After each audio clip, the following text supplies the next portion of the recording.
नमस्कार मित्रों, महाभारत कालीन रिश्ते और उनके द्वंद्व जिसमें छल, ईर्ष्या, विश्वासघात और बदले की भावना का बाहुल्य है, लेकिन इसी में प्रेम, प्यार, अकेलापन और बलिदान भी है।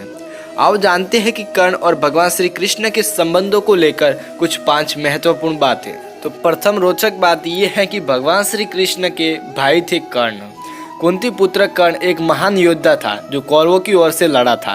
कुंती श्री कृष्ण के पिता वासुदेव की बहन और भगवान कृष्ण की बुआ थी। कुंती का पुत्र होने के कारण कर्ण भगवान श्री कृष्ण का भाई था। दूसरी रोचक बात है कि कृष्ण के कारण ही गंवाने पड़े थे कर्ण को कवच और कुंडल। कृष्ण के कारण ही कर्ण को अपने कवच और कुंडलों को इंद्र को दान देने पड़े थे। दरअसल श्री कृष्ण ने अपनी नीति के तहत इंद्र से कहा था कि तुम ब्राह्मण वेश में कर्ण के द्वार पर जाओ और उससे दान में कवच और कुंडल मांग लो, क्योंकि यदि महाभारत के युद्ध में कर्ण के पास उसके कवच और कुंडल रहे तो उसे हराना मुश्किल होगा। और अब आती है तीसरी रोचक बात। तो मित्रों, कृष्ण ने ही कर्ण को बताया था कि तू कुंती पुत्र है। जब पांडवों का वनवास और अज्ञातवास समाप्त हो गया, तब श्री कृष्ण ने इस विनाशकारी युद्ध को टालने के लिए विराट नगरी से पांडवों के दूत के रूप में चलकर हस्तिनापुर की सभा में आकर पांडवों के लिए दुर्योधन से 5 गांव मांगे। लेकिन जब दुर्योधन ने कह दिया कि बिना युद्ध के तो सुई के नोक के बराबर भी भूमि नहीं दी जाएगी, तो श्री कृष्ण युद्ध को अवश्य भावी मानकर वापस चल दिए। और मित्रों, कहते हैं कि उस समय हस्तिनापुर से बाहर बहुत दूर तक छोड़ने के लिए श्री कृष्ण के साथ कर्ण आया था। उस एकांत में श्री कृष्ण ने कर्ण को बता दिया था कि वह कुंती का ज्येष्ठ पुत्र है। यह सुनकर कर्ण के पैरों के नीचे से जमीन खिसक गई थी, वह आवाक रह गया था। और श्री कृष्ण ने एक बार फिर कहा, हे कर्ण, तुम कुंती के ज्येष्ठ पुत्र हो और तुम्हारे पिता सूर्यदेव हैं, इसलिए तुम्हें युद्ध में पांडवों का साथ देना चाहिए।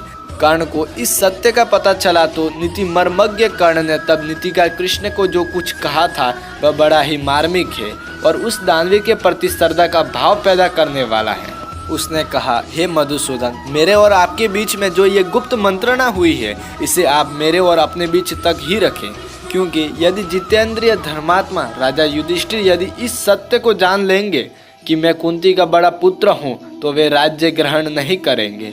कर्ण ने आगे कहा था कि इस अवस्था में मैं उस समृद्धशाली विशाल राज्य को पाकर भी दुर्योधन को ही सौंप दूंगा। मेरे भी यही कामना है कि इस भूमंडल के शासक युधिष्ठिर ही बने।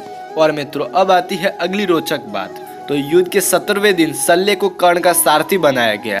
उस दिन कर्ण तथा अर्जुन के मध्य भयंकर युद्ध होता है। युद्ध के दौरान श्री कृष्ण अपने रथ को उस ओर ले जाते हैं जहां पास में ही दलदल होता है।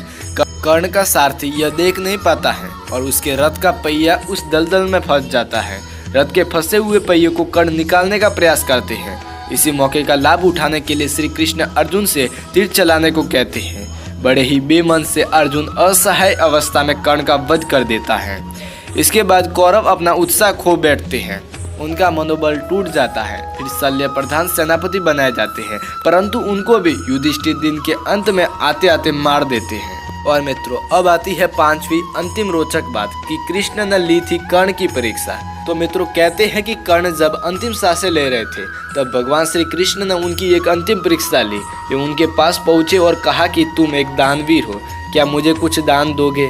कर्ण के पास उस वक्त कुछ नहीं था, पर उसे ध्यान आया कि उसका एक दांत सोने का है, तो उसने मरणासन्न हालत में भी एक पत्थर से अपना दांत तोड़कर कृष्ण को दान स्वरूप भेंट कर दिया। यह देख भगवान कृष्ण भावविह्वल हो गए और उन्होंने कर्ण से कोई 3 वरदान मांगने के लिए कहा। कर्ण ने कृष्ण से 3 वरदान मांगे। अपने पहले वरदान में कर्ण ने कहा कि कृष्ण जब अगला जन्म ले तो सूत लोगों के उद्धार का कार्य करे। दूसरा वरदान में ये मांगा कि कृष्ण अगले जन्म में वही पैदा हो जहाँ कर्ण हो। इसके बाद तीसरा वरदान कर्ण ने ये मांगा कि उनका अंतिम संस्कार ऐसी जगह किया जाए जहाँ कोई पाप न हुआ हो। इसी वजह से कृष्ण ने कर्ण का अंतिम संस्कार अपने हाथों के ऊपर किया था। तो फिर मित्रों, ये थे महारथी कर्ण और कृष्ण के 5 राज, और इसके अलावा महारथी कर्ण और श्री कृष्ण के बीच के 5 रिश्तों के बारे में भी जाना।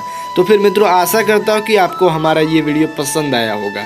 तो कृपया हमारे इस वीडियो को लाइक, कमेंट, शेयर एंड हमारे कर्मयोगी चैनल को सब्सक्राइब करना बिल्कुल ही ना भूलें। तो फिर चलिए मित्रों, आज के लिए इतना ही। फिर मिलते हैं अगले वीडियो के साथ में।